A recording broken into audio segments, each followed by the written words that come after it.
വിശുദ്ധ യോഹന്നാൻ എഴുതിയ സുവിശേഷം 4-ാം അധ്യായം. യേശുവിന് സമരിയായിലൂടെ കടന്നു പോകേണ്ടിയിരുന്നു. സമരിയായിലെ സിക്കാർ എന്ന പട്ടണത്തിൽ അവൻ എത്തി. യാക്കോബ് തൻ്റെ മകൻ ജോസഫിന് നൽകിയ വയലിനടുത്താണ് ഈ പട്ടണം. യാക്കോബിൻ്റെ കിണർ അവിടെയാണ്. യാത്ര ചെയ്തു ക്ഷീണിച്ച യേശു ആ കിണറിൻ്റെ കരയിലിരുന്നു. അപ്പോൾ ഏകദേശം 6-ാം മണിക്കൂറായിരുന്നു. ആ സമയം ഒരു സമരിയാക്കാരി അവിടെ വെള്ളം കോരാൻ വന്നു. യേശു അവളോട്, എനിക്ക് കുടിക്കാൻ തരിക എന്ന് പറഞ്ഞു. അവൻ്റെ ശിഷ്യന്മാരാകട്ടെ ഭക്ഷണ സാധനങ്ങൾ വാങ്ങാൻ പട്ടണത്തിലേക്ക് പോയിരുന്നു. ആ സമരിയാക്കാരി അവനോട് ചോദിച്ചു, നീ ഒരു യഹൂദനായിരിക്കെ സമരിയാക്കാരിയായ എന്നോട് കുടിക്കാൻ ചോദിക്കുന്നതെന്ത്? യഹൂദരും സമരിയാക്കാരും തമ്മിൽ സമ്പർക്കമൊന്നുമില്ലല്ലോ. യേശു അവളോട് പറഞ്ഞു, ദൈവത്തിൻ്റെ ദാനം എന്തെന്നും എനിക്ക് കുടിക്കാൻ തരിക എന്ന് നിന്നോട് ആവശ്യപ്പെടുന്നത് ആരെന്നും അറിഞ്ഞിരുന്നെങ്കിൽ നീ അവനോട് ചോദിക്കുകയും അവൻ നിനക്ക് ജീവജലം തരികയും ചെയ്യുമായിരുന്നു. ക്രിസ്തുവിലേറ്റം സ്നേഹം നിറഞ്ഞ സഹോദരങ്ങളെ, പുറപ്പാടിൻ്റെ ഈ എപ്പിസോഡിലേക്ക് സ്നേഹപൂർവ്വം നിങ്ങളെ സ്വാഗതം ചെയ്യുന്നു. സുഭാഷിതങ്ങളുടെ പുസ്തകം 25-ാം അധ്യായം 2-ാം വാക്യത്തിൽ നമ്മളിങ്ങനെ വായിക്കും, നിഗൂഢത ദൈവത്തിൻ്റെ മഹത്വമാണ്. സമരിയാക്കാരും യഹൂദരും തമ്മിൽ യാതൊരു സമ്പർക്കവുമില്ലാതിരുന്ന കാലത്ത് യേശു ന്യായീകരിക്കുന്ന ഒരു മനുഷ്യൻ സമരിയാക്കാരനായിരുന്നു. ആരാണ് അയൽക്കാരനെന്ന് ചോദിക്കുമ്പോൾ അവൻ ന്യായീകരിച്ചുകൊണ്ട് ഒരു മനുഷ്യനെ എടുത്തു കാണിക്കും, അത് സമരിയാക്കാരനായിരുന്നു. ആരും വെള്ളം കോരാൻ വരാതിരുന്ന സമയത്ത്, ഒരു സാധ്യതയുമില്ലാത്ത സമയത്ത് ക്രിസ്തു കിണറിൻ്റെ കരയിൽ കാത്തിരുന്നു വെള്ളത്തിനായി. നിഗൂഢത ദൈവത്തിൻ്റെ മഹത്വമാണ്. നമ്മൾ കാണും സുവിശേഷങ്ങളിൽ ഒരിക്കൽ ബഥാനിയയിൽ നിന്ന് തിരിച്ചു വരുമ്പോൾ യേശുവിന് വിശന്നു. അത്തിപ്പഴങ്ങളുടെ കാലമല്ലായിരുന്നു. അപ്പോൾ അവൻ അത്തിമരത്തിൻ്റെ അടുത്തേക്ക് ചെന്നു. തളിർത്തു നിൽക്കുന്ന അതിൽ ഫലങ്ങളൊന്നും കണ്ടില്ല എന്ന് സുവിശേഷം കൃത്യമായി രേഖപ്പെടുത്തും. എന്നിട്ടിങ്ങനെയാണ് പറയുക, ആരും ഇനി ഒരിക്കലും നിന്നിൽ നിന്ന് ഭക്ഷിക്കാതിരിക്കട്ടെ എന്ന് പറഞ്ഞുകൊണ്ട് അവൻ അതിനെ ശപിച്ചു കളയുന്നു. അത്തിപ്പഴങ്ങളുടെ കാലമല്ലാതിരുന്ന സമയത്ത്, വെള്ളം കോരാൻ ആരും വരാൻ സാധ്യതയില്ലാത്ത സമയത്ത് ക്രിസ്തു ഭക്ഷണത്തിനായി, ദാഹജലത്തിനായി കിണറിൻ്റെ കരയിലിരുന്നു, അത്തിമരത്തിൻ്റെ അടുത്തേക്ക് പോയി. എല്ലാ കാലത്തും ദൈവം എന്നിൽ നിന്ന് നന്മ പ്രതീക്ഷിക്കുന്നുണ്ട്. എല്ലാ കാലത്തും ദൈവം എന്നിൽ നിന്ന് ഫലം ആഗ്രഹിക്കുന്നുമുണ്ട്. നമ്മൾ കാണുന്ന സാധ്യതകളെക്കാൾ ഉപരിയായി ദൈവം കാണുന്ന അനന്ത സാധ്യതകളെക്കുറിച്ചാണ് ഈ സുവിശേഷ ഭാഗം നമ്മോട് പറയുന്നത്. അവനവിടെ കാത്തിരിക്കുമ്പോൾ ഒരു സമരിയാക്കാരി കിണറിൻ്റെ കരയിലേക്ക് വെള്ളം കോരാൻ വരും. അവൻ അവളോട് ദാഹജലം ചോദിക്കും, അവൾ അവനോട് ജീവജലം ചോദിക്കും. ബൈബിളിൽ ക്രിസ്തുവുമായി ഏറ്റവും ദീർഘമായ സംഭാഷണം നടത്തുന്ന ഒരു വ്യക്തിയായിട്ടാണ് സമരിയാക്കാരി സ്ത്രീയെ നമ്മൾ കാണുക. യേശു കൃത്യമായിട്ട് ഒരാളോട് താൻ മിശിഹായാണെന്ന് വെളിപ്പെടുത്തുന്നത് ഈ സ്ത്രീയോട് തന്നെയാണ്. എന്തുകൊണ്ട് ക്രിസ്തു തന്നെ അവൾക്ക് വെളിപ്പെടുത്തി? ക്രിസ്തു വെളിപ്പെടുത്തുന്നതിൻ്റെ ചില കാരണങ്ങൾ ഇതൊക്കെയാണ്. ഒന്ന്, അവന് ദാഹിച്ചു. രണ്ടാമത്തേത്, അവൾ അവനോട് ജീവജലം ചോദിച്ചു. മൂന്നാമത്തേത്, ക്രിസ്തു അവൾക്ക് തന്നെ വെളിപ്പെടുത്തി. യേശുവിന് ദാഹിച്ചു.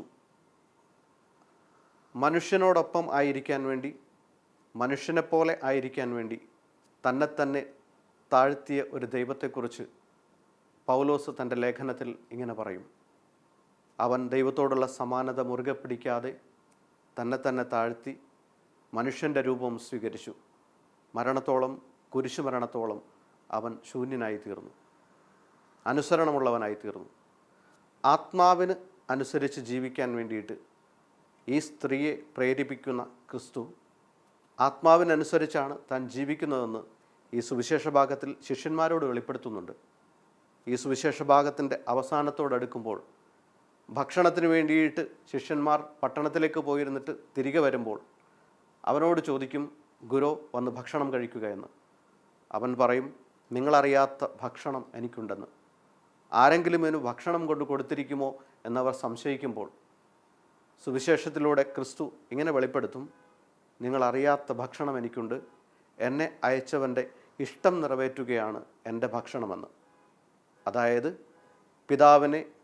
പിതാവിൻ്റെ ആത്മാവ് തന്നിലൂടെ പ്രവർത്തിക്കുന്നതിനെ അനുസരിക്കുക എന്നതാണ് തൻ്റെ ഭക്ഷണമെന്ന് ഈശോ വെളിപ്പെടുത്തുമ്പോൾ ഈ സ്ത്രീയോട് അവൻ ആവശ്യപ്പെടുന്നതും ആത്മാവിൻ്റെ പ്രേരണയ്ക്കനുസരിച്ച് കീഴ്പ്പെടുക എന്നു തന്നെയാണ്. ഒരാളിൻ്റെ എല്ലാ ദാഹങ്ങളും എല്ലാ വിശപ്പും ശമിപ്പിക്കുവാൻ സാധിക്കുന്നത് ആത്മാവിൻ്റെ ഇഷ്ടത്തിനനുസരിച്ച് ഒരാൾ ചലിച്ചു തുടങ്ങുമ്പോഴാണ്. ആത്മാവിൻ്റെ ഇഷ്ടത്തിനനുസരിച്ച് ഈ സ്ത്രീ ചലിച്ചു തുടങ്ങുമ്പോൾ അവളുടെ ദാഹങ്ങളും അവസാനിക്കും, ക്രിസ്തുവിൻ്റെ ദൈവഹിതം നിറവേറ്റാനുള്ള വിശപ്പും ശമിക്കും, ദാഹവും ശമിക്കും. ദൈവം ആഗ്രഹിക്കുന്നത് ആത്മാവിന് കീഴ്പ്പെടുന്ന മനുഷ്യരെയാണ്. ദൈവം അന്വേഷിക്കുന്നത് ആത്മാവിന് കീഴ്പ്പെടാൻ മനസ്സുള്ള മനുഷ്യരെയാണ്. തന്നോട് സംസാരിക്കുന്ന ക്രിസ്തുവിനോട് 3 ചോദ്യങ്ങളാണ് ഈ സ്ത്രീ ഉന്നയിക്കുന്നത്. ഒന്ന്, യഹൂദരും സമരിയക്കാരും തമ്മിൽ യാതൊരു സമ്പർക്കവുമില്ലല്ലോ, പിന്നെ നീ എന്തിന് എന്നോട് ജലം ആവശ്യപ്പെടുന്നു? രണ്ടാമത്തേത്, വെള്ളം കോരാൻ നിൻ്റെ കയ്യിൽ പാത്രമില്ല, പിന്നെ ഈ ജലം നീ എങ്ങനെ എനിക്ക് തരും? മൂന്നാമത്തേത്, ഈ കിണർ ഞങ്ങൾക്ക് തന്ന ഞങ്ങളുടെ പിതാവായ യാക്കോബിനേക്കാൾ വലിയവനാണോ നീ? മനുഷ്യർ തമ്മിലുള്ള ബന്ധങ്ങൾക്ക് ആത്മാവിൻ്റെ ഒരു ഇടപെടൽ ഉണ്ടാകണമെന്നാണ് ക്രിസ്തു അവളെ പഠിപ്പിക്കുന്നത്. അന്നുവരെ അനേകം മനുഷ്യരോട് ബന്ധമുണ്ടായിരുന്ന ഒരു സ്ത്രീയെ, ആത്മാവിൻ്റെ ബന്ധമില്ലാതിരുന്ന ഒരു സ്ത്രീയെ ആത്മീയമായ ഒരു കൂടിച്ചേരലിലേക്കാണ് ക്രിസ്തു വിളിക്കുന്നത്. ആത്മാവിൻ്റെ സ്പർശമുള്ള ബന്ധങ്ങൾ ഉണ്ടാക്കണമെന്നാണ് ഈശോ അവളോട് പറയുക. വ്യക്തികൾ തമ്മിലുള്ള അകലം കൂട്ടുന്ന ഒത്തിരിയേറെ കണക്കുകളെക്കുറിച്ചാണ് അവൾ സംസാരിക്കുക. പലരെയും കാണുമ്പോൾ നമ്മോട് ചേർത്ത് വയ്ക്കാൻ പറ്റാത്തവരെന്ന് ചിന്തിക്കുന്നുണ്ടെങ്കിൽ ആത്മീയ മനുഷ്യൻ എന്ന മേഖലയിൽ നിന്ന് ഞാൻ എവിടെയോ താഴേക്ക് പോയിരിക്കുന്നു. വ്യക്തികൾ തമ്മിലുള്ള ബന്ധങ്ങൾക്ക് ആത്മാവിൻ്റെ ബന്ധമുണ്ടാകണമെന്നാണ് ക്രിസ്തു അവളോട് ആവശ്യപ്പെടുന്നത്. യാതൊരു തരത്തിലുള്ള അവഗണനയും കാണിക്കാതെ, തങ്ങളുടെ സമൂഹങ്ങൾ തമ്മിലുള്ള വ്യത്യസ്തതകൾ പരിഗണിക്കാതെ ക്രിസ്തു അവളോട് ചോദിക്കുന്നത് എനിക്ക് ദാഹിക്കുന്നു എന്ന് തന്നെയാണ്. ഏറ്റവും ആത്മാർത്ഥമായ ചോദ്യമായിരുന്നു ക്രിസ്തുവിൻ്റേത്. ക്രിസ്തുവിൻ്റെ ആത്മാർത്ഥമായ ചോദ്യത്തിന് മുമ്പിൽ അവൾ തിരികെ ഉന്നയിക്കുന്ന ചോദ്യം ഇതാണ്, ഞങ്ങൾ തമ്മിൽ യാതൊരു ബന്ധവുമില്ലല്ലോ എന്ന്. ആത്മീയ മനുഷ്യരായി തീരാനായിട്ട് ക്രിസ്തുവിൻ്റെ വിളിയിൽ ആദ്യം അവൻ സൂചിപ്പിക്കുന്നത് മാനുഷികതയിലൂടെ ഒരാളിലേക്ക് എത്തിച്ചേരുക എന്നതാണ്. ഒരാളിനെ ആത്മീയ മനുഷ്യനാക്കാൻ ആഗ്രഹിക്കുന്നുണ്ടെങ്കിൽ അയാളുമായിട്ട് മാനുഷികമായൊരു ബന്ധം ഉണ്ടാക്കിയെടുക്കുക എന്നുകൂടി ക്രിസ്തു ആവശ്യപ്പെടുന്നുണ്ട്. ഒരാളിൻ്റെ അടിസ്ഥാനപരമായ ആവശ്യങ്ങളിൽ ഒന്നാണ് ദാഹജലം. അതിനു വേണ്ടിയിട്ട് അവളുമായിട്ട് ഒരു മാനുഷിക ബന്ധമുണ്ടാക്കാൻ ക്രിസ്തു ശ്രമിക്കുന്നുണ്ട്. ഈ മാനുഷിക ബന്ധത്തിൽ നിന്നാണ് പിന്നീട് ആത്മീയതയുടെ തലത്തിലേക്ക് ക്രിസ്തു ഇറങ്ങിച്ചെല്ലുന്നത്. അപ്പോൾ അവന് മുമ്പിൽ വയ്ക്കുന്നത് നമ്മൾ തമ്മിൽ യാതൊരു ബന്ധങ്ങളുമില്ലല്ലോ എന്നാണ്. ആവർത്തിച്ച് ക്രിസ്തു അവളോട് പറയും, വീണ്ടും ദാഹിക്കുന്നുവെന്ന്.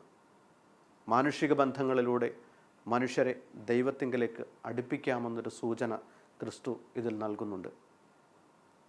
രണ്ടാമതായിട്ട് അവൾ ചോദിക്കുന്നത് ഇങ്ങനെയാണ്, ജീവജലം തരാൻ തനിക്കാവുമെന്ന് ക്രിസ്തു അവളോട് പറയുമ്പോൾ അവനോട് ആ സ്ത്രീ പറഞ്ഞു വയ്ക്കുന്നത്, വെള്ളം കോരാൻ നിൻ്റെ കയ്യിൽ പാത്രമില്ല, പിന്നെ നീ എനിക്ക് എങ്ങനെ ജലം തരുമെന്നാണ്.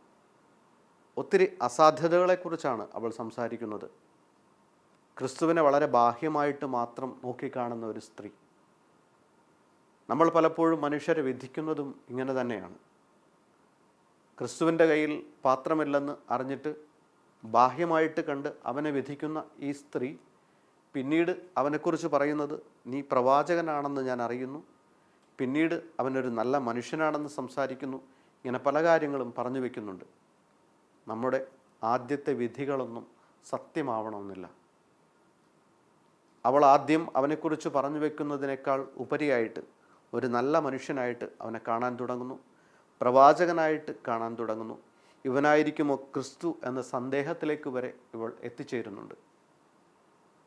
നമ്മുടെ വിധികളെയൊക്കെ മാറ്റിവെച്ചിട്ട് മനുഷ്യരുമായിട്ട് ഇടപെടുക എന്നൊരു സൂചന കൂടി ഈ സുവിശേഷ ഭാഗം നൽകുന്നുണ്ട്. മൂന്നാമത് അവൾ ക്രിസ്തുവിനോട് ചോദിക്കുന്നത് ഇങ്ങനെയാണ്: ഈ കിണർ ഞങ്ങൾക്ക് തന്ന പിതാവായ യാക്കോബിനേക്കാൾ വലിയവനാണോ നീ? അന്നുവരെ കരുതിയിരുന്ന പിതാവായ യാക്കോബിനേക്കാൾ ഉന്നതനായ ഒരു മനുഷ്യനാണോ നീ എന്ന രീതിയിൽ അവൾ ചോദിക്കുമ്പോൾ, മുമ്പിൽ നിൽക്കുന്ന മനുഷ്യരുടെ സാധ്യതകളെ ഒരിക്കൽ കൂടി കുറച്ച് കാണുന്ന ഒരു വ്യക്തിയായിട്ടാണ് അവളെ നമ്മൾ കണ്ടെത്തുക. ഇതും സൂചിപ്പിക്കുന്നത് ക്രിസ്തു ഏറ്റവും നല്ല മനുഷ്യനെന്ന്, എൻ്റെ ഉള്ളിലുള്ള എല്ലാ സാധ്യതകളെയും കണ്ട മനുഷ്യനെന്ന് പിന്നീട് പട്ടണത്തിലെ ജനങ്ങളോട് പറയുന്ന ഒരാളായിട്ടാണ് ഈ സ്ത്രീയെ കണ്ടുമുട്ടുന്നത്. നമ്മുടെ ഉള്ളിലുള്ള നന്മകളെ കാണാൻ പറ്റുന്ന അനേകം മനുഷ്യർ പലപ്പോഴും നമ്മുടെ മുന്നിലൂടെ കടന്നു പോകുന്നുണ്ട്. പക്ഷേ അവരുടെ ഉള്ളിലെ സാധ്യതകളെ നമ്മൾ പലപ്പോഴും കണ്ടെത്തുന്നില്ല. മറ്റുള്ളവരുടെ ഉള്ളിലെ നന്മയെ ബഹുമാനിക്കാൻ, അവരുടെ ഉള്ളിലെ ഉയർന്ന സാധ്യതകളെ ബഹുമാനിക്കാനുള്ള കൃപയുണ്ടാകണമെന്നുകൂടി ഈ സുവിശേഷ ഭാഗം നമ്മെ ഓർമ്മിപ്പിക്കുന്നു. ക്രിസ്തു പറയുന്നുണ്ട്, ചോദിക്കുവിൻ നിങ്ങൾക്ക് ലഭിക്കും, അന്വേഷിക്കുവിൻ നിങ്ങൾ കണ്ടെത്തും, മുട്ടുവിൻ നിങ്ങൾക്ക് തുറന്നു കിട്ടുമെന്ന്. എന്നിട്ട് അവസാനം അവൻ ഇങ്ങനെയാണ് പറഞ്ഞു വെക്കുക: നിങ്ങൾ പിതാക്കന്മാർക്ക് മക്കൾക്ക് നല്ലത് കൊടുക്കണമെന്നറിയാം, എന്നാൽ തന്നോട് ചോദിക്കുന്നവർക്ക് എത്രയോ അധികമായിട്ട് ദൈവം പരിശുദ്ധാത്മാവിന് നൽകുമെന്ന്. ഈ ഒരു പരിശുദ്ധാത്മാവിൻ്റെ നിറവാണ് ഈ സ്ത്രീക്ക് ലഭിക്കുക. അവനോട് വീണ്ടും അവൾ ചോദിക്കും, എനിക്ക് നീ ജീവജലം തരികയെന്ന്.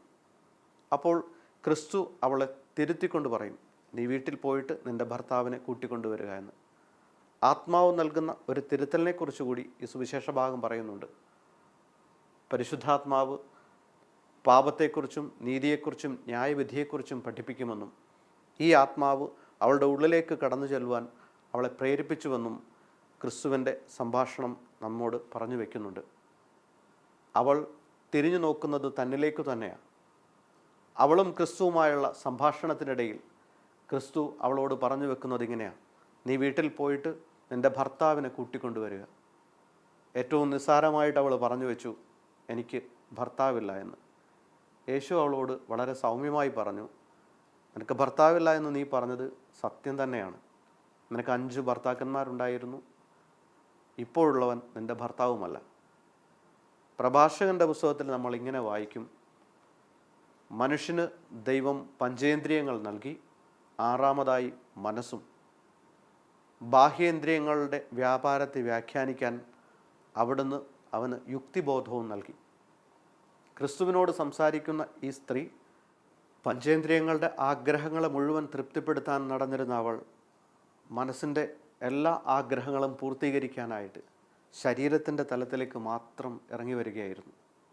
ഇതിനുശേഷം ക്രിസ്തുവിനോട് സംസാരിക്കുമ്പോൾ അവൾ ഉന്നയിക്കുന്ന ചോദ്യങ്ങളൊക്കെയും യുക്തിബോധത്തിൽ നിന്ന് വരുന്നതാണ്. ഒരുവൻ്റെ ഇന്ദ്രിയങ്ങൾക്കും മനസ്സിനും യുക്തിബോധത്തിനുമൊക്കെ അതീതമായിട്ട് പ്രവർത്തിക്കുന്ന ഒരാത്മാവിനെക്കുറിച്ചാണ് ക്രിസ്തു അവളോട് സംസാരിക്കുന്നത്. ഇതിനെക്കുറിച്ച് വിശുദ്ധ പൗലോസ്ലീഹ ഇങ്ങനെ പറഞ്ഞു വയ്ക്കും: നമ്മിൽ പ്രവർത്തിക്കുന്ന ശക്തിയാൽ നാം ആഗ്രഹിക്കുന്നതിനേക്കാളും ചോദിക്കുന്നതിനേക്കാളും ഉപരിയായിട്ട് ചെയ്തു തരാൻ കഴിവുള്ള ഒരാത്മാവ് നമ്മുടെ ഉള്ളിൽ വസിക്കുന്നുണ്ട്. നാം ഒരിക്കലും ചിന്തിക്കുന്നതിനേക്കാളും ഉപരിയായിട്ട് നമുക്ക് വേണ്ടി ചിന്തിക്കുന്ന ഒരു ദൈവം. ഈ ഒരു ദൈവത്തിൻ്റെ ശക്തിയാൽ പ്രാർത്ഥനയെ ഉന്നതമായ തലങ്ങളിലേക്ക് എത്തിക്കാൻ പറ്റുമെന്നുകൂടി വിശുദ്ധ പൗലോസ് പറഞ്ഞു വയ്ക്കുന്നുണ്ട്. വേണ്ട വിധം പ്രാർത്ഥിക്കേണ്ടത് എങ്ങനെയെന്ന് നമുക്കറിഞ്ഞുകൂടാ, അവാച്യമായ നെടുവീർപ്പുകളാൽ ആത്മാവ് തന്നെ നമുക്ക് വേണ്ടി മാധ്യസ്ഥം വഹിക്കുന്നു, ആത്മാവിൻ്റെ ഇംഗിതം ഗ്രഹിക്കുന്നവൻ നമ്മുടെ പ്രാർത്ഥന കേൾക്കുന്നുവെന്നൊക്കെ. അതായത് നമ്മുടെ ഉള്ളിലെ ബാഹ്യേന്ദ്രിയങ്ങളുടെ വ്യാപാരത്തെക്കാൾ ഉപരി, മനസ്സിൻ്റെ എല്ലാ തലങ്ങളെക്കാളും ഉപരി, നമ്മളുടെ യുക്തിബോധത്തെക്കാൾ ഉപരി നമ്മുടെ ഉള്ളിൽ പ്രവർത്തിക്കുന്ന ഒരാത്മാവിനെക്കുറിച്ചാണ്. ഈ ആത്മാവ് ഉള്ളിലേക്കിറങ്ങുവാൻ ഈ സ്ത്രീയെ പ്രേരിപ്പിക്കുകയാണ് ചെയ്യുന്നത്. ക്രിസ്തു ഇങ്ങനെ പറഞ്ഞു തുടങ്ങുമ്പോൾ അവൾ തന്നിലേക്കു തന്നെ ഇറങ്ങും. എന്നിട്ട് പറയും, നീ ഒരു പ്രവാചകനാണെന്ന് ഞാൻ അറിയുന്നുവെന്ന്. പലപ്പോഴും സംഭാഷണങ്ങൾ ഒരാളെ കൊണ്ടുപോകേണ്ടത് തന്നിലുള്ള നന്മകളെ ചൂണ്ടിക്കാണിക്കുന്നതിനേക്കാൾ ഉപരിയായിട്ട് തൻ്റെ ഉള്ളിലെ കുറവുകൾ ചൂണ്ടിക്കാണിക്കുന്ന മനുഷ്യനോട് ഒരു തരം അകൽച്ച സൂക്ഷിക്കലാണ്.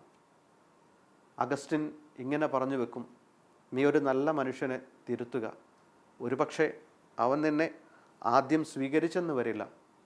ഒറ്റയ്ക്കായിരിക്കുമ്പോൾ അവൻ തന്നിലേക്കു തന്നെ തിരിഞ്ഞു നോക്കും. തന്നെ തിരുത്തിയവൻ തൻ്റെ ഉള്ളിലെ നന്മയുടെ സാധ്യതയെ ഏറ്റവും നന്നായിട്ട് പുറത്തു കൊണ്ടുവരാൻ ആഗ്രഹിക്കുന്ന മനുഷ്യനാണെന്ന് തിരിച്ചറിയുമെന്ന്. ക്രിസ്തുവിനെക്കുറിച്ച് ഈ സ്ത്രീക്കുള്ള തിരിച്ചറിവും ഇതുതന്നെയാണ്. അവളുടെ കുറവുകളെക്കുറിച്ച് കൂടിയാണ് ക്രിസ്തു അവളോട് പറഞ്ഞു വെക്കുന്നത്. നിനക്ക് 5 ഭർത്താക്കന്മാരുണ്ടായിരുന്നു, ഇപ്പോൾ നിൻ്റെ കൂടെ താമസിക്കുന്നു നിൻ്റെ ഭർത്താവല്ല എന്ന് പറഞ്ഞു വെക്കുമ്പോൾ അവളുടെ ജീവിതാവസ്ഥയെക്കുറിച്ച് ക്രിസ്തു കൃത്യമായൊരു വെളിപ്പെടുത്തൽ നടത്തുകയായിരുന്നു. എന്നാൽ ഇതിലേറ്റവും ശ്രദ്ധേയമായൊരു കാര്യം, അവളുടെ ഹൃദയത്തിന് ഒരല്പം പോലും വേദന വരുത്താതെ ക്രിസ്തു സൗമ്യമായിട്ട് അവളെ തിരുത്തുന്നുണ്ട്. അവൾ ചെയ്ത എല്ലാ കാര്യങ്ങളെക്കുറിച്ചും അവൻ അവളോട് സംസാരിച്ചു. അവൾ ചെയ്ത നന്മകളെക്കുറിച്ചായിരുന്നല്ല ക്രിസ്തു അവളോട് പറഞ്ഞത്, അവൾ ചെയ്ത തിന്മകളെക്കുറിച്ചായിരുന്നു, മാനുഷികമായവളുടെ പോരായ്മകളെക്കുറിച്ചായിരുന്നു ക്രിസ്തു പറഞ്ഞു വെച്ചത്. അവൾ ജീവിതത്തിലുടനീളം മറ്റുള്ളവരിൽ നിന്നും ഒളിച്ചു നടന്നിരുന്ന ശീലങ്ങളിൽ നിന്നും പുറത്തേക്ക് വരുവാനായിരുന്നു ക്രിസ്തു അവളോട് ആവശ്യപ്പെട്ടത്. അങ്ങനെയെങ്കിൽ തന്നെ തിരുത്തുന്ന മനുഷ്യനെ പ്രവാചകനായിട്ട് കാണുന്ന ഈ സ്ത്രീയോട് ക്രിസ്തു തന്നെ മിശിഹായാണെന്ന് വെളിപ്പെടുത്തുന്നുണ്ടെങ്കിൽ വലിയ അത്ഭുതങ്ങളൊന്നുമില്ല. തന്നെ തിരുത്താൻ തയ്യാറായ വ്യക്തിക്ക് ക്രിസ്തു തന്നെ വെളിപ്പെടുത്തുന്നുണ്ട്. ഇത് സുവിശേഷത്തിൽ നമ്മൾ കാണുന്നുണ്ട്. ഈശോ ഉത്ഥാനം ചെയ്തു കഴിയുമ്പോൾ ഈശോയെ കാണണമെന്ന് ഓർത്ത് ഒത്തിരിയേറെ ആഗ്രഹത്തോടെ തൻ്റെ സഹോദരനോട് അവൻ്റെ മുറിവുകളിൽ എൻ്റെ വിരൽ ഇട്ടിട്ട് ഞാൻ വിശ്വസിക്കാമെന്ന് പറയുന്ന തോമസിനെക്കുറിച്ച്, എന്നാൽ ക്രിസ്തു വരുമ്പോൾ തനിക്ക് പറ്റിയ അപരാധം തൻ്റെ പിഴവേറ്റു പറഞ്ഞുകൊണ്ട് എൻ്റെ കർത്താവേ, എൻ്റെ ദൈവമേ എന്ന് വിളിക്കുന്ന തോമസ്, തന്നെ വെളിപ്പെടുത്തുന്നത് തങ്ങളുടെ ഉള്ളിലെ കുറവുകളെക്കുറിച്ച് അംഗീകരിക്കുന്ന മനുഷ്യരെ കാണാം. തങ്ങളുടെ കുറവുകളെ അംഗീകരിക്കുന്ന മനുഷ്യരെ ദൈവം തന്നെ വെളിപ്പെടുത്താൻ നിഷ്കളങ്ക ഹൃദയങ്ങളായി കണ്ടുമുട്ടുന്നുണ്ട്. യേശുവിൻ്റെ തിരുത്തൽ സ്വീകരിക്കുന്ന ഈ സ്ത്രീ തന്നെ ദൈവത്തിൻ്റെ മുമ്പിൽ സമർപ്പിക്കുന്നതായി കൂടി നമ്മൾ കാണുന്നുണ്ട്. അവളുടെ ഒരു സമ്പൂർണ്ണ സമർപ്പണത്തിൻ്റെ അടയാളമായി വെള്ളം കോരാൻ കൊണ്ടുവന്ന കുടം സമർപ്പിച്ചിട്ട് തന്നെ മറന്ന് അവൾ ജനത്തിൻ്റെ അടുത്തേക്ക് പോകും. ഇതിനെ വേണമെങ്കിൽ ഇങ്ങനെ താരതമ്യം ചെയ്യാം. വാഗ്ദാന പേടകം കൊണ്ടുവരുന്ന സമയത്ത് തന്നെ മറന്ന് വസ്ത്രം പോലും ഉപേക്ഷിച്ച് നൃത്തമാടുന്ന ദാവീദിനെ പോലെ ദൈവത്തെ ആത്മാവിൽ ആരാധിക്കുന്ന ഒരു സ്ത്രീ. യഥാർത്ഥ ആരാധകർ ദൈവത്തെ ആരാധിക്കേണ്ടത് ആത്മാവിലും സത്യത്തിലുമാണെന്ന് ക്രിസ്തു പറയുന്നത് പൂർണ്ണമായിട്ടും ജീവിതത്തിൽ ആഘോഷിക്കുന്ന ഒരു സ്ത്രീയായിട്ടാണ് സമരിയാക്കാരിയെ പിന്നീട് നമ്മൾ കണ്ടെത്തുക. അവളുടെ വാക്ക് കേട്ട്, വ്യഭിചാരിണി എന്ന് ലോകം വിളിച്ച ഒരു സ്ത്രീയുടെ വാക്ക് കേട്ട് ആ പട്ടണം മുഴുവൻ അവൻ്റെ അടുത്തേക്ക് വരും. യേശുവിൻ്റെ അടുത്തേക്ക് വന്നിട്ട് അവർ തന്നെ ക്രിസ്തുവിനെ അനുഭവിച്ചറിഞ്ഞിട്ട് പറയും, ഇനി നിൻ്റെ വാക്കുകൊണ്ടല്ല, ഞങ്ങൾ അനുഭവിച്ചറിഞ്ഞുവെന്ന്. അനുഭവിച്ചറിഞ്ഞത് എങ്ങനെയായിരുന്നു? അനുഭവിച്ചറിഞ്ഞത് ദൈവത്തോടുള്ള ചില ചോദ്യം ചോദിക്കലുകളിൽ, ദൈവത്തോടുള്ള ദീർഘമായ സംഭാഷണത്തിൽ, ദൈവവുമായിട്ട് സംസാരിക്കുമ്പോൾ തന്നിൽ നടത്തുന്ന തിരുത്തലുകളിൽ നിന്ന്, തൻ്റെ ഉള്ളിലെ നന്മകളെ കണ്ടെത്തലിൽ നിന്ന് ഈ സ്ത്രീ അനേകരെ ക്രിസ്തുവിലേക്ക് ആകർഷിച്ചു. അവൾ കൊണ്ടുവന്നവരെല്ലാവരും തന്നെ ദൈവത്തെ അനുഭവിച്ചറിഞ്ഞു. ഇതിനപ്പുറം മറ്റെന്താണ് ഒരാൾക്കുണ്ടാവേണ്ടത്? യോഹന്നാൻ്റെ സുവിശേഷത്തിൽ ശിഷ്യത്വത്തെക്കുറിച്ച് പറഞ്ഞു വെക്കുമ്പോൾ യേശുവിൻ്റെ ശിഷ്യന്മാരാകാൻ വേണ്ടി അനേകം മനുഷ്യരെ കൂട്ടിക്കൊണ്ടുവരുന്ന ഒരാളായി ഈ സമരിയക്കാരി മാറുന്നുണ്ട്. നമ്മൾ കാണുന്നുണ്ട് സുവിശേഷത്തിൽ അന്ത്രയോസ് ഫിലിപ്പോസിനോട് ചെന്ന് പറയുന്നതും ഫിലിപ്പോസ് നഥാനിയേലിനോട് ചെന്ന് പറയുന്നതുമൊക്കെ. ഈ ഫിലിപ്പോസ് നഥാനിയേലിനെ യേശുവിൻ്റെ അടുത്തേക്ക് കൊണ്ടുവരുമ്പോൾ നിഷ്കപടനായ ഇസ്രായേൽക്കാരൻ എന്ന് പറഞ്ഞുകൊണ്ട് ക്രിസ്തു അവനെ അഭിനന്ദിക്കുന്നുണ്ട്. ഇതേ വാക്കുകൾ പറയാതെ തന്നെ ഈ സ്ത്രീയെക്കുറിച്ച് ക്രിസ്തു പറഞ്ഞു വയ്ക്കുന്നുണ്ട്. തൻ്റെ മുമ്പിൽ വന്നു നിന്ന സ്ത്രീയുടെ ഉള്ളിലെ നിഷ്കളങ്കത, തെളിഞ്ഞ ജലത്തിൻ്റെ, ഏറ്റവും ശുദ്ധമായ ജലത്തിൻ്റെ തെളിമ പോലെ അവളുടെ ഹൃദയത്തിൽ ഒളിഞ്ഞു കിടന്നിരുന്ന നന്മയെ ക്രിസ്തു കണ്ടെത്തി. നമ്മുടെ മുമ്പിൽ വരുന്ന മനുഷ്യരുടെ ജീവിതത്തിൽ എത്രയേറെ പരിമിതികളുണ്ടെങ്കിലും അതിലൊക്കെ നന്മ കണ്ടെത്താനുള്ള ഒരു കൃപ കൂടി ദൈവം നമുക്ക് തന്നിട്ടുണ്ട്. അവളുടെ ഉള്ളിലെ നന്മകളെ ക്രിസ്തു എടുത്തു കാണിക്കുമ്പോൾ അവൾ ക്രിസ്തുവിൻ്റെ ഉള്ളിലെ നല്ല മനുഷ്യനെ, അവൻ്റെ ഉള്ളിലെ പ്രവാചകനെ, യഥാർത്ഥത്തിൽ ക്രിസ്തുവിനെ അവൾ തിരിച്ചറിയുകയായിരുന്നു. നമ്മുടെ സംഭാഷണങ്ങളൊക്കെ ദൈവഹിതപ്രകാരമായിരിക്കട്ടെ. ദൈവഹിതപ്രകാരം സംസാരിക്കുന്ന ക്രിസ്തുവിൻ്റെ വിശപ്പടങ്ങി അവളിൽ നിന്നും ഒരു തുള്ളി ജലം പോലും സ്വീകരിക്കാതെ ക്രിസ്തുവിൻ്റെ ദാഹവും അടങ്ങി. എങ്കിൽ ദൈവഹിതത്തിനായിട്ട് അധ്വാനിച്ചു തുടങ്ങിയാൽ നമ്മുടെ ജീവിതങ്ങളൊക്കെയും എപ്പോഴും സംതൃപ്തമായിരിക്കും. ക്രിസ്തുവിൻ്റെ ജീവിതം സംതൃപ്തമായത് ഒത്തിരിയേറെ ആഹാരം കൊണ്ടോ ഒത്തിരിയേറെ ദാഹജലം കൊണ്ടോ ഒന്നുമായിരുന്നില്ല. പക്ഷേ അവൻ തൻ്റെ അടുത്തു വന്ന ജനത്തിനോട് അനുകമ്പ തോന്നി അവരെ ശുശ്രൂഷിക്കുമ്പോൾ അതിൽ നിന്ന് കിട്ടുന്ന ഒരു സംതൃപ്തി ഉണ്ടായിരുന്നു. തൻ്റെ അടുത്തു വന്ന സ്ത്രീയിൽ നിന്ന് കിട്ടിയ ദാഹജലമായിരുന്നില്ല അവൻ്റെ ദാഹത്തെ ശമിപ്പിച്ചത്. എന്നാൽ അവളുടെ ആത്മാവിന് ലഭിച്ച ഉണർവ് ക്രിസ്തുവിൻ്റെ ഉള്ളിൽ സംതൃപ്തി ജനിപ്പിച്ചു. സമരിയായിലൂടെ കടന്നു പോകുന്ന ക്രിസ്തു സമരിയാക്കാരിയായ സ്ത്രീയെ തൻ്റെ ശിഷ്യന്മാരിൽ ഒരാളായി, തൻ്റെ സുവിശേഷം പ്രഘോഷിക്കുന്നവരിൽ ഒരാളായി തിരഞ്ഞെടുത്തു. ആരാണ് അയൽക്കാരനെന്ന് ചോദിക്കുമ്പോൾ സമരിയാക്കാരൻ്റെ ഉള്ളിലെ നന്മകളെ ചൂണ്ടിക്കാണിച്ചിട്ട് ക്രിസ്തു ഏറ്റവും നല്ല അയൽക്കാരനെ ചൂണ്ടിക്കാണിക്കും. സമരിയായിലൂടെ കടന്നു പോകുന്ന ക്രിസ്തുവിനെ തിരസ്കരിക്കുന്നത് കണ്ടിട്ട് ശിഷ്യന്മാർ അവനോട് ചോദിക്കും, ഗുരു, സ്വർഗത്തിൽ നിന്നും അഗ്നി ഇറങ്ങി ഇവരെ ദഹിപ്പിക്കാൻ വേണ്ടി ഞങ്ങൾ പ്രാർത്ഥിക്കട്ടെയോ എന്ന്. ക്രിസ്തു അവരോട് ശപിച്ചുകൊണ്ട് പറയും, ആരെയും നമ്മുടെ ഉള്ളിൽ നിന്നും മാറ്റി നിർത്തരുതെന്നൊരു സൂചന ക്രിസ്തു സുവിശേഷങ്ങളിലുടനീളം നൽകിപ്പോകുന്നുണ്ട്. ആരെയും ഹൃദയത്തിൽ നിന്ന് അകറ്റി നിർത്താൻ ദൈവം ആവശ്യപ്പെടുന്നില്ല. ഒരു വിഭാഗത്തെയോ ഏതെങ്കിലും വ്യക്തികളെയോ ഉള്ളിൽ നിന്ന് മാറ്റിവെക്കാനായിട്ട് ദൈവം ആഗ്രഹിക്കുന്നില്ല. കാരണം എല്ലാവരെയും ഉൾക്കൊള്ളാൻ തക്ക വിധം ദൈവത്തിൻ്റെ ഹൃദയം വിശാലമായിരുന്നു. അതുകൊണ്ട് തന്നെയാണ് സുവിശേഷങ്ങളിൽ ഇങ്ങനെ പറഞ്ഞു വെക്കുന്നത്, ചുങ്കക്കാരോടൊപ്പം പാപികളോടൊപ്പം ഭക്ഷണം കഴിക്കുന്ന ക്രിസ്തുവിനെ കാണുമ്പോൾ ഇവൻ ചുങ്കക്കാരുടെയും പാപികളുടെയും മദ്യപാനികളുടെയും കൂട്ടുകാരനെന്ന് പറയുമ്പോൾ, ഞാൻ വന്നിരിക്കുന്നത് നീതിമാന്മാരെ വിളിക്കാനല്ല, പാപികളെ അനുതാപത്തിലേക്ക് നയിക്കാനാണെന്ന് ക്രിസ്തു പറഞ്ഞു വയ്ക്കുന്നത്. അതിനുശേഷം ക്രിസ്തു ഇങ്ങനെ പറയുന്നുണ്ട്, മനുഷ്യപുത്രൻ വന്നിരിക്കുന്നത് ശുശ്രൂഷിക്കപ്പെടാനല്ല, ശുശ്രൂഷിക്കുവാനും അനേകർക്ക് മോചനദ്രവ്യമായി തീരുവാനും വേണ്ടിയാണെന്ന്. തന്നെ തിരസ്കരിച്ച ജനത്തിൻ്റെ അടുത്തേക്ക് ക്രിസ്തു ചെല്ലുന്നു. തന്നെ തിരസ്കരിക്കുന്ന മനുഷ്യരെ, മാറ്റി നിർത്തിയിരുന്ന മനുഷ്യരെ അവൻ നല്ലവരായി എടുത്തു കാണിക്കുന്നു. എല്ലാവരുടെയും ഉള്ളിൽ നന്മയുടെ സാധ്യതയുണ്ടെന്നാണ് ക്രിസ്തു പറഞ്ഞു വയ്ക്കുന്നത്. അനേകം ചോദ്യങ്ങൾ ക്രിസ്തുവിനോട് ചോദിക്കുന്ന ഈ സ്ത്രീ, യഹൂദരും സമരിയാക്കാരും തമ്മിൽ സമ്പർക്കമില്ലല്ലോ, ഞങ്ങൾക്ക് ഈ കിണർ തന്ന പിതാവിനേക്കാൾ വലിയവനാണോ നീ എന്നൊക്കെ ചോദ്യങ്ങൾ ഉന്നയിച്ചുകൊണ്ട് ക്രിസ്തുവിനെ തന്നിൽ നിന്നും അല്പം അകറ്റി നിർത്താൻ ശ്രമിക്കുമ്പോൾ അവളിലേക്ക് അടുത്തു ചെന്നുകൊണ്ട് ക്രിസ്തു അവളോട് വളരെ മാനുഷികമായിട്ട് സംസാരിച്ചു തുടങ്ങുമ്പോൾ ഈ സ്ത്രീ തിരിച്ചറിയുന്നത് 3 കാര്യങ്ങളാണ്. തന്നെക്കുറിച്ച്, തൻ്റെ ഉള്ളിലുള്ള എല്ലാ കുറവുകളെക്കുറിച്ചും വ്യക്തമായി സംസാരിക്കുന്ന ഒരു നല്ല മനുഷ്യൻ. രണ്ടാമത്തേത്, തന്നെക്കുറിച്ച് പ്രവചിക്കുന്ന ദൈവത്തിൻ്റെ ഇടപെടലുള്ള മനുഷ്യൻ. മൂന്നാമത്തേത് ഒരു സന്ദേഹമായിരുന്നു, എന്നെക്കുറിച്ചെല്ലാം പറഞ്ഞ് ഇവനായിരിക്കുമോ ക്രിസ്തു എന്നത്. നമ്മുടെ ജീവിതത്തിൽ നമ്മൾ ചെറുതാക്കി കാണുന്ന മനുഷ്യരിലൊക്കെയും ദൈവം ഏറ്റവും വലിയ സാധ്യതകൾ ഒളിപ്പിച്ചു വച്ചിട്ടുണ്ട്. നമ്മൾ കാണാതെ പോകുന്ന ഒരു മൂന്നാമത്തെ കണ്ണ് ദൈവം നമ്മുടെ ഉള്ളിൽ നൽകിയിട്ടുണ്ട്.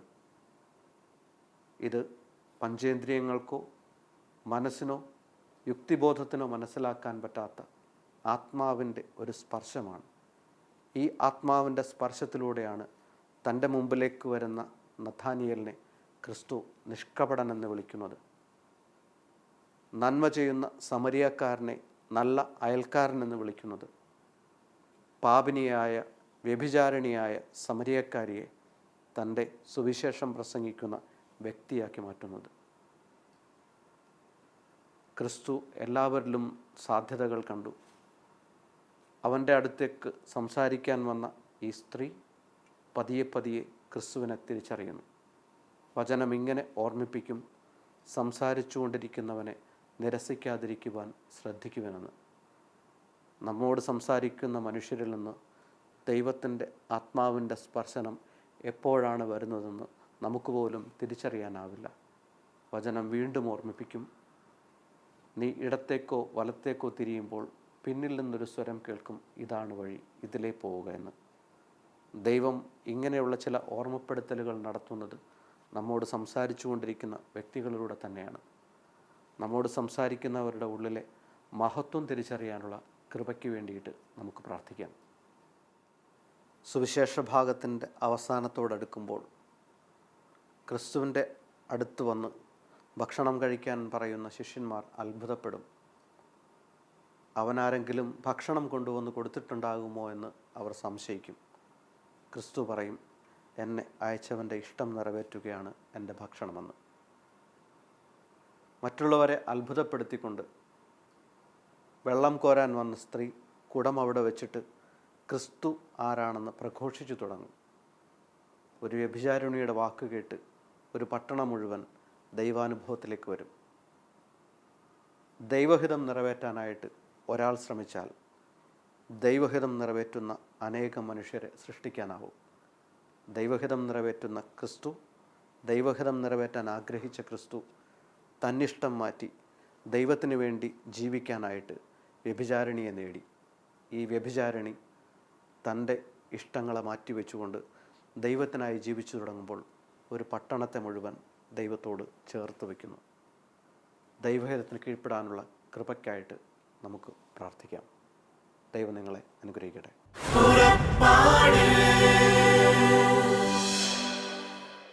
ഈ പ്രോഗ്രാമിനെ കുറിച്ചുള്ള നിങ്ങളുടെ വിലയേറിയ അഭിപ്രായങ്ങളും നിർദ്ദേശങ്ങളും ഇമെയിലിലൂടെ ഞങ്ങളെ അറിയിക്കുക. purappadu.uae@gmail.com.